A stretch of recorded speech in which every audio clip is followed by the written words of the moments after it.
Saldılar, ikisi bir yerde oldu. Eyvallah. Abi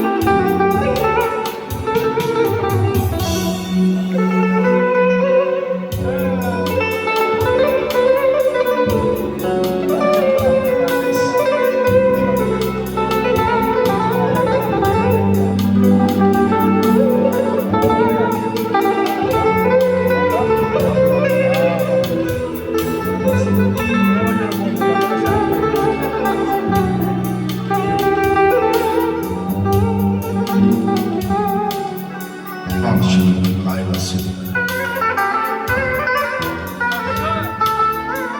Balçının layla söyle belki biraz yatama. Başını koyup sinem üstə, derdi qəmi atamana. Belki biraz yatamana.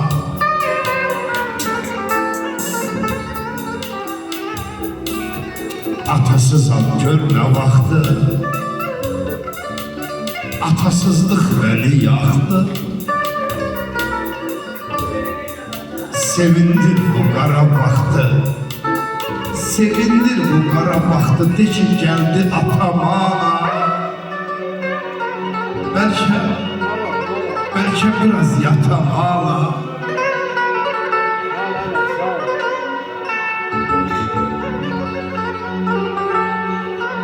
Yuxumdaca atam bəlkə tellərimə sığal çəkə.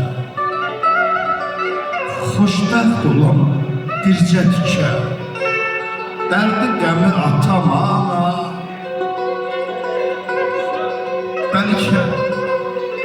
Belki biraz yatam ana. Sağ ol abi, rəyəlim. Kamil oğlu bir təhərdi,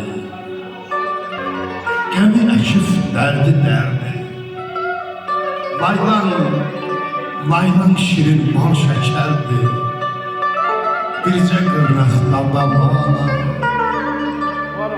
Bal kimi bir layla söylə,